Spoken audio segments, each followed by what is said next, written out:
बिस्मिल्लाहिर्रहमानिर्रहीम अस्सलाम वालेकुम डियर स्टूडेंट्स। आज का हमारा लेक्चर एक्सरसाइज 7.4 मैथ क्लास 10 के मुतालिक है। हमारे पास एक नया एक्सरसाइज है। इस नए एक्सरसाइज में हमारे पास ये तमाम फार्मूले जो हैं हमने इस्तेमाल करने हैं। अब आप कहेंगे ये तो बहुत सारे फार्मूले हैं। अच्छी बात यह है कि यहाँ से इससे ऊपर जितने भी फार्मूले हैं हम पिछले एक्सरसाइजेज में इनको कर चुके हैं, इनको सॉल्व कर चुके हैं, इनकी प्रैक्टिस हमारे पास हुई है। इससे जो नीचे वाले तीन हमारे पास फार्मूला है इनको हमने इस्तेमाल करना है। ठीक है, ये अभी तक हमने इन तीनों को इस्तेमाल नहीं किया। इससे ऊपर जितने भी हमारे पास फार्मूले हैं उसे हम यूज़ कर चुके हैं। तो अब सबसे पहले आपने क्या करना है, इस एक्सरसाइज के स्टार्ट में ये तमाम फार्मूले लिख लेने। एक्सरसाइज 7.4 जो है हमने इन तमाम फार्मूले की मदद से हमने सॉल्व करना है। इन फार्मूलों को देखकर हमने क्या करना है, सॉल्व करना है। ठीक है, यहां तक जितने फार्मूले हैं हम पहले कर चुके हैं। अब ये जो फार्मूले हैं इनको याद कैसे करेंगे ये अलग टॉपिक है। ठीक है, इसके लिए मैं अलग से बाकायदा वीडियो बनाएंगे, उसमें हम ट्रिक्स बताएंगे कि ये आपको याद कैसे रहे। ठीक है, अब यहाँ पर हम क्या करेंगे, सवालों पर कॉन्सेंट्रेट करेंगे कि सवाल को कैसे सॉल्व करें। सबसे पहले स्टेप में आप क्या करें, इन तमाम फार्मूले के अपने कॉपी के स्टार्ट में लिख लें। फिर इन्हीं को देखकर क्या करेंगे, हम क्वेश्चन सॉल्व करेंगे। पहले स्टेप में हम देखकर सॉल्व करेंगे, आहिस्ता आहिस्ता प्रैक्टिस होने के बाद हम ज़बानी भी इन क्वेश्चंस को सॉल्व कर सकते हैं। इसी एक्सरसाइज का क्वेश्चन हमारे पास इस फॉर्म में आएगा। ठीक है, हमारे पास सवाल में क्या लिखा गया है, वेरीफाई द फॉलोइंग आइडेंटिटीज।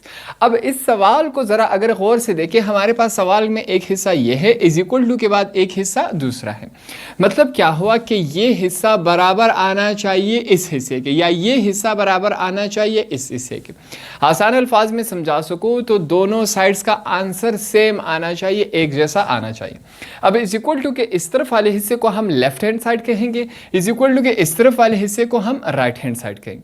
हम क्या कर लेते हैं कि लेफ्ट हैंड साइड को चेंज कर लेते हैं राइट हैंड साइड, दोनों का आंसर सेम आना चाहिए। तो इस पर काम करते हैं। सबसे पहले यहां पर देखें मैं क्या लिखूंगा, हम लिखेंगे लेफ्ट हैंड साइड। ठीक है, लेफ्ट हैंड साइड हमारे पास क्या है, माइनस 10 स्क्वायर और थीटा है।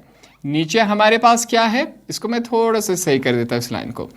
हमारे पास नीचे क्या आएगा, यहां पर चेक करते हैं, 1 + 10 का स्क्वायर और थीटा हमारे पास ये इस शक्ल में आया। ये हमारे पास क्या है, हमने लेफ्ट हैंड साइड उठाया। अब लेफ्ट हैंड साइड पर हमने क्या करना है, काम करना है। आगे चलते हैं। सबसे पहले यहां पर देखें, हम क्या करेंगे, इनको एक रेफरेंस देंगे, हवाला देंगे कि भाई हमें एक बात मालूम है।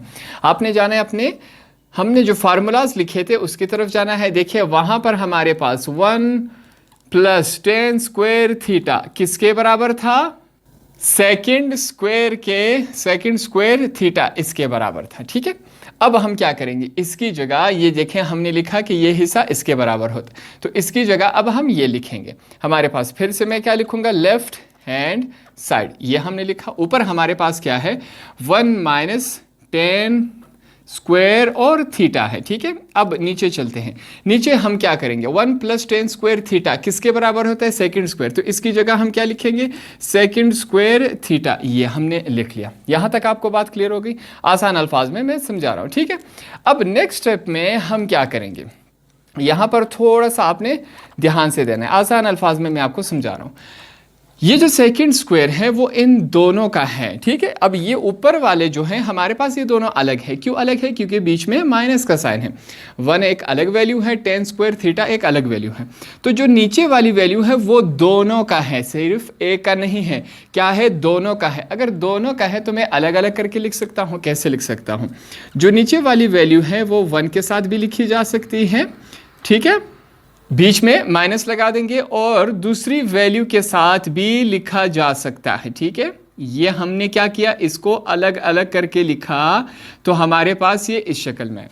यहाँ पर एक दफ़ा फिर मैं समझा दूँ, सेकंड स्क्वायर इन दोनों के साथ एक ही जगह लिखा है। हमने क्या किया, अलग अलग करके लिखा। सेकंड स्क्वायर थीटा 1 का भी है, second square theta 10 square theta का भी है, तो हमने अलग अलग करके लिख लिया। यहाँ तक बातें क्लियर हो गई। अब आगे चलते हैं। नेक्स्ट स्टेप में हम क्या करेंगे, फिर से हवाला देंगे। आपने फिर से जाना है, हमारे पास जो फार्मूले थे, फार्मूले में हमारे पास 1/2 सेकंड स्क्वायर थीटा किसके बराबर था, अगर फार्मूले में हम चेक करें तो हमारे पास कोस स्क्वायर थीटा के बराबर था। यहाँ तक बातें क्लियर हो गई। 1/sec² थीटा किसके बराबर था? वो हमारे पास को स्क्वायर थीटा के बराबर है। तो यहाँ पर देखिए, अब हम इसकी जगह क्या लिखेंगे? ये लिखेंगे। यहाँ पर एक और बात आपने समझनी है, लेफ्ट हैंड साइड हमने लिखा, इसकी जगह हम क्या लिखेंगे? कॉस स्क्वायर थीटा माइनस ऊपर देखिए क्या है हमारे पास? Ten square theta. अब ये जो था ये भी सेम इसी की तरह है कि नहीं? क्यों है इसकी तरह? क्योंकि यहाँ पर देखिए एक ही जगह हमने लिखा था, हमने अलग अलग करके लिखा। तो अगर हमने इसकी जगह ये वैल्यू लिखी तो इसकी जगह भी हम यही वाली वैल्यू लिखेंगे। क्यों लिखेंगे? ये तो 1/sec² थीटा है, ये भी 1/sec² थीटा है, क्योंकि यहाँ पर एक ही था, ये हमने अलग अलग किया ताकि हमारा सवाल सॉल्व हो सके। अगर हम इसकी जगह cos स्क्वायर थीटा लिखेंगे तो इसकी जगह भी लिखेंगे, वो डिवाइड ख़त्म हुआ, इसकी जगह हम क्या लिखेंगे? cos square theta. ये हमारे पास इस शक्ल में है। अब इससे अलग करने के लिए यहाँ पर हमने क्या लिखा? डॉट हमने यहाँ पर लिख लिया। यहाँ तक तमाम बातें क्लियर हो गई।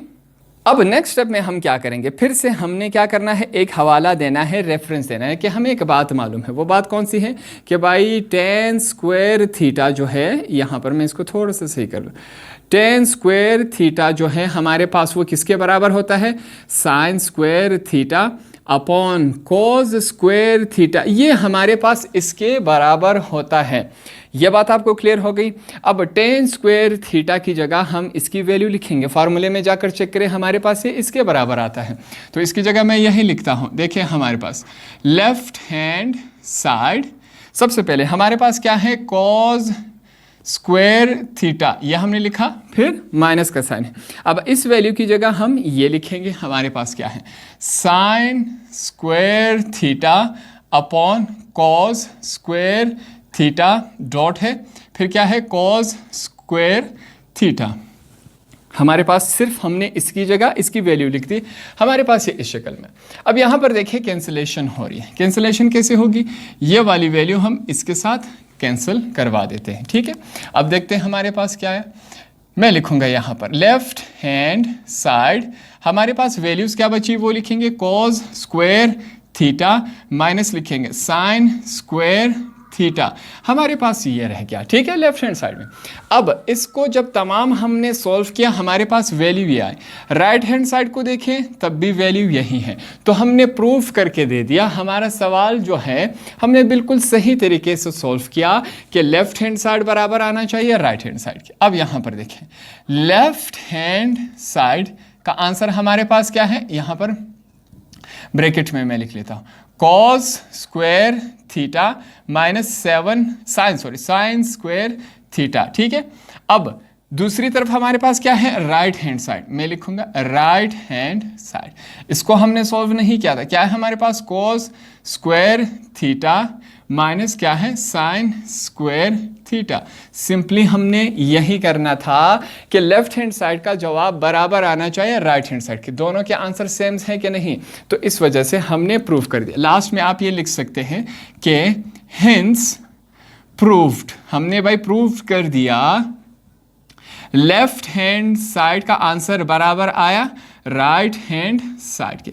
हमसे सवाल में भी यही मांगा गया था। तो इस तरह इस एक्सरसाइज का क्वेश्चन नंबर 1 भी कंप्लीट हुआ।